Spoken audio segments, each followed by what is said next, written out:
If you're not, you're out. Well, it reminds me, I got into the iPhone and John Hine was in an Android, and I wasn't hanging out with him. You see how that split you guys up? Everyone who's onto the iPhone was Isn't my it weird friend. how that works? Yeah, but in all seriousness, that's true. The drugs become alienating in the sense that when you're into the drug culture, you want to hang out with other guys who do drugs. You don't care about anyone but yourself at that point. I know. That's how it works. So in the last couple of months, you hadn't even been in touch with Kurt. No, we had. Right. And but were you close to breaking up the band anyway? Do you think you guys would have broken up because Kurt was going his own way? I think at that point it was important that we take a break.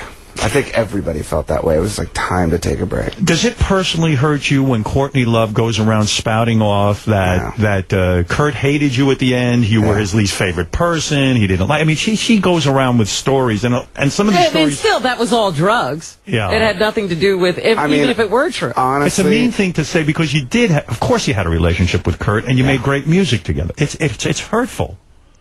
The way I look at it is I have my version of what happened, and I have my memories, and Pat and I talk about that stuff all the time, and we laugh about the good times, and we talk about the bad times sometimes, but, you know, it's those kind of... You can't really let those things get to you.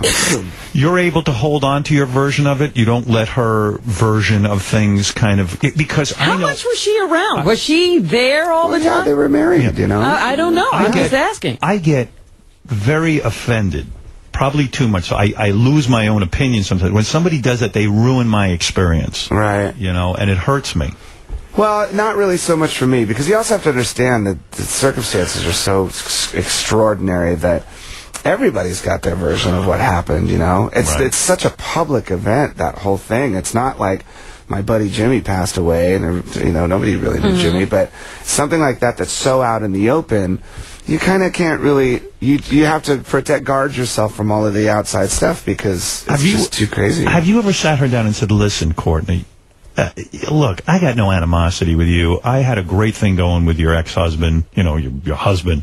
And why can't you stop this? Why? No. You've never done that? No. Because why? It would be useless? I got better stuff to do, you know what I mean? Like, I mean, really, would it help, Howard? I have kids, and I have this wonderful life. Like, that does... But why would I want to, focus on that stuff? I'll tell you why. Because I know you have to do business with her, right? Let's say you found a Nirvana concert in a vault somewhere where you wanted to release it right now. You would have to go to her, right? I assume. Well, it's not like I would call her. And some business guy would. Right. That's kind of how it works. But then you know she would see that you wanted something, so she would right away kind of say, I'm not doing that. Well, you know, I think at the end of the day, whenever any of that business stuff comes up, everybody, no matter how weird things are, everybody kind of holds Nirvana as, like, that's the priority. The music and the band, that's the priority. And it doesn't matter what else is going on. It's like, this is great. You want people to remember us for the music. That's the most important thing. Nobody gets in the way of that. No, I don't think so. So when Nirvana ends, were you so wealthy at that point that you could have stopped everything? Yeah. You could have, right? Because when I think of Nirvana, I think of Nirvana money for a second. It had to be insane. 3 guys, really, when you think about it, touring. Although you guys probably didn't tour that much. You didn't really tour that much. But the records, you sold a lot of records. Sold a lot of records. And I guess there was enough money there that you could have lived the rest of your life. Yeah, I mean, at that point, I was 24, 25 years old. I'd never made more than $3.25 an hour, you know? I'd never had I never had salary. Right. I'd only worked minimum wage my whole life. So it's a good idea for us not to go to high school, right? I mean, is that the message today? Kids, don't waste your time. If you have at how awesome my life turned out. Yeah, just play drums or something. Well, that's a skill. Think about it. Like, honestly, how much do you really need? I don't know. When you got out of Nirvana, here Kurt is gone, what were you worth? I don't really even remember. $100 million? Oh, no way. $50 million? No, not $25 million. Not that much either. $15 million? Maybe. All right, so somewhere around $15 million you were worth. It's true. You could have said you like that. That's highball, too. Wish I was in Nirvana. Yeah, what were you doing? You should have got out of high school, you maniac. I was working at a music store. You're over at that junior college wasting time. Did you ever meet the other 5 guys who were in Nirvana before you playing The other drums? drummers? Some of them, yeah. Are they bitter? I don't think so. Well, I haven't seen him in a long time. I remember meeting one of them, and he shows up in a monster truck over at the house where Kurt and I lived. He's like, "Hey, let's go get some beers." And we went down to, this is Olympia, Washington. We went to a grocery store, and next door there was a laundromat. He goes, "Hey, y'all got a quarter?" I go, "Yeah." He jumps in an industrial-sized dryer and goes, "Put the quarter in." Oh, and my he got in the dryer and just flipped around for a couple minutes, and then knocked on the window. We let him out. Oh, my Well, goodness. it's kind of like the Pete Best story. I would love to meet the 5 other guys who are in Nirvana and what they're doing now. Wouldn't you? Wouldn't that be sort of an interesting Well, I know TV 2 show? of them. Chad, I think, was the drummer right before me.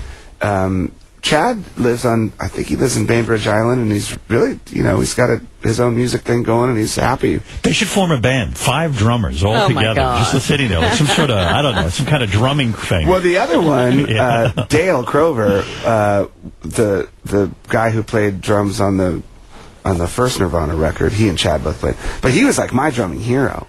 So, and he's on the cover of Modern Drummer. And Why was he not good everyone's- enough? Did you ever ask Kurt? Well, like- he was in another band. He was in Kurt's favorite band, and Kurt would borrow him sometimes. Oh, I see. So, So he didn't want to leave his favorite band. Meanwhile, he should have left that Yeah, favorite what was band. the favorite band? Yeah, They're big called the mistake. Melvins. The Melvins. Melvins. Isn't it unbelievable the mistakes he can make? Like imagine if The you were a Melvins guy. kept you. Imagine if you were a guy who said, "You know what? I could go to Nirvana or I could go to the Melvins. I'll choose the Melvins." Like, I mean, you got to be one. I got to be fucking- loyal to the Melvins. You got to be a mess inside after you make a decision like that. I think they're all happy people. Right, Taylor? Because, I mean, you think about it with the drums, you pick the right band, suddenly you got $15 million in the bank. Yeah. You pick the Melvins, and you're working at McDonald's to supplement your income. It's not that. No, I think they're doing okay. They're doing okay. Oh, the Melvins? Yeah, They're still touring. they really are. Yeah. They are? Yeah. I don't know. I don't figure know. anybody who can make a living doing this is good. That's okay. Yeah. Yeah. No, it's all good. So now, all of a sudden, you could have got, I would look at it as freedom. I've got $15 million in the bank, and if I go and do some music now, There's no risk. yeah, at least I've got my $15 million. honestly, that's one of the foundation of this band is so perfect because everything that we've done, we've never really been like, we've never had this aggressive financial, The Foo Fighters. yeah, Right. like we've always just been mellow, like let's make it about the music, let's not talk about money, let's just go have a good time. And But what do you mean not talk about money? I mean, Taylor wants to talk about money. He doesn't have $15 million in the bank. well, when it's, Let's not make it about money for you. But I mean, we don't get No, too- it's cool. We don't need to get paid for that. That's cool. I'm cool with that. Can I How does have it work? $10? You have to determine what Taylor's salary is going to be. You are the boss. That's what I mean. salary. It's true. $3.25 an hour, baby. Is he on salary? No. Well, what do you mean no? No, He's a member of the band. He's a member of the band. Well, what does that mean? Well, that's how it works in this band. Like, Equal split for everyone? well, it's equal split for a lot of the stuff, and then there's some stuff that people just get paid for just for being in the band. And none of the guys are ever unhappy? I mean, Taylor's never once come to you and said, look, I love being in the band, but wait a second here. I'm trying to buy some milk for the kids. The baby needs shoes. But you are the boss. Well, also, all of these albums that we've put out, they're on my label, and I just license them to Sony BMG. Oh, is that it? Yeah, and so we own our whole catalog. So nobody tells us how to do stuff. Does Taylor get an annual review where you go, okay, you've done a good job for the year, and here's your bonus? Have we've your never really done that. evaluation. I don't even know if I'd understand what that is. Right, because it seems anti-rock and roll to have to be this corporate boss in a sense, but you are big business. Foo Fighters I'm is big just business. not that smart either, so it's hard for me to understand. There's some things that I can do well, and then other things I just go, I don't care what. So do you leave that to other people? Are there business people Absolutely. that take And care of all also, that? like my manager, I've had the same manager for 21 years. I've had the same accountant for 21 years. I admire your loyalty. I think you're a very grounded person, and there's not a lot of people in rock and roll who are very grounded. There are a lot of people who are just off their fucking rockers. So, we're talking about business for a second. So when this guy from Glee comes to you, and he seems kind of like a mafioso, he says to you, we want to use the music of the Foo Fighters for the TV show Glee. Well, let me explain something first. Okay. Glee never approached us to do music. Okay. That came up in conversation when we were doing an interview for the Hollywood Reporter. I was going to ask, is that the way you have to go now in music? You have to go to Glee, you have to go to American Idol? Well, I think the point I was trying to so eloquently make when I talked about it was that I think it's important that bands don't feel pressured to do that sort of big business thing, you know? Like, we all grew up in garages and garage bands and van tours, and, you know, whenever anybody asks me musical advice, I say, you know what, just be good at what you do and don't expect much. And if that's not enough, then don't do it, because it's impossible to make it in the music industry. You got to be either really, really good, or you got to be really, really lucky, or both. Well, there used to be artists who, like The Who, would say we would never commercially use our music. We would never put it in a commercial. We wouldn't put it on a TV show. And they've all seemed to have shifted because the model changed. The model changed. Like, that's how you get your music out of here. But it seems to me it's become okay to sell out. I kind of admire that you wouldn't go to Glee. But then the guy from Glee is saying, hey, you know, fuck the Foo Fighters. They almost make it seem like you're homophobic or something if you won't give your music to Glee. Well, you know, it's funny because I said that, like, man, you know, I said that's not fair that he thinks that everyone should do the show, you know. Right. And then the next day I told my manager, I'm like, hey, I kind of said some stuff about Glee. And it was like, oh no, you did. Oh my God, what was it? And then, but then the Ryan and then Murphy. Elton John came out. And Elton John came. I mean, basically like Slash and the guys from Kings of Leon. I know those guys. Like, they're nice guys, you know. Right. And the creator of Glee sort of came down hard on them for not agreeing to use the music, right? Right. So I was kind of sticking up for them. Like, yeah, you shouldn't have to do that. No, why do you got to do that? And then actually the guy, Ryan Murphy, he kind of said, like, you know what, you're right, I was kind of a jerk about it, and I shouldn't have said that. Yeah, because, I mean, it's almost, when I say the Mafia, it's like a tactic. Like, I'm going to pressure you. You're not down with dude, Glee. if I had a nickel for every time that's happened to us, over the years, I remember one time we were doing something, and we were here in New York City, and someone said, okay, there's that red carpet thing you got to go to.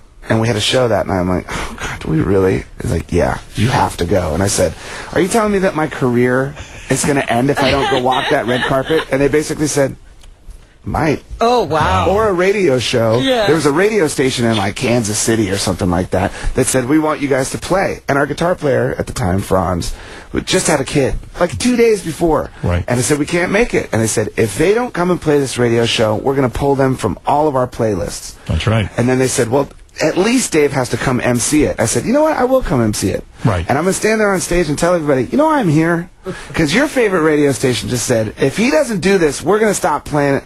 So it happens to everybody. And, but as a guy, you know what you got to say? You got to say, fuck you. Well, you know, I admire that because as a guy in radio, I've been on the opposite end of that and seen program directors say, listen, let's pull them from every radio station in the country if they don't comply. And next thing you know, you're at the Jingle Ball. You know? 16 years we've been in this band. It's happened to us more than once. And you have to take and you just got to say, fuck you. That's why we're still here. You absolutely do, and I'll tell you why. Because for every program director, you could end up your entire year touring and doing free Jingle Balls all over the country.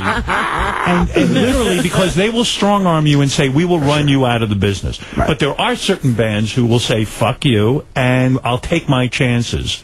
And so I admire that. I mean, at the end of the day, the most important thing is that you feel creatively satisfied, that the audience is there for you, and that you're happy and healthy. And because you know what, had we not made it in this band, we'd still be playing music. We just, we'd be working at McDonald's 40 hours a week. And then be at bar mitzvahs. Yes, it would be pretty frustrating. It must be awful to have good music in you and then not have a crowd in front of you, and you're playing some small bar somewhere. Sure. And after a while, everyone starts to look at you like you're kind of loserish because, you're getting near your 40s, and then suddenly you're still playing and working at McDonald's. Yeah, but are you an artist, or are you somebody who wants an audience? See, that's the thing, is you have to ask whenever someone asks for career advice. It's like, well, what are you looking to get out of it, Right. Do you want to just play great music and have a good time, or do you want to be a bazillionaire? Well, I knew when I got into radio, I never thought I'd ever make any money. I actually just liked the idea of being on the radio, and I was pretty sure I'd be a complete failure. Where did you start? I started at a radio station in Westchester. It was called Progressive Radio in the Woods. Because I remember you when I was in D.C. as a kid. Right. Yeah, well, we were there. But I'd already been around about 8-10 years before D.C. You never seen the movie? Yeah, I saw the movie. See it twice. I was brilliant in it. You were. So, boys, it's the music industry has changed. You have a new album out. Yes. It's a little scary to me. I mean, the days of Nirvana, there wasn't the internet thing going big time. When you sold records, everyone had to get that music through the CD. They got to experience that. You put out a record now, it's like, if you sell 1 million copies, you're lucky, right? That would be a big record. That would be a big record.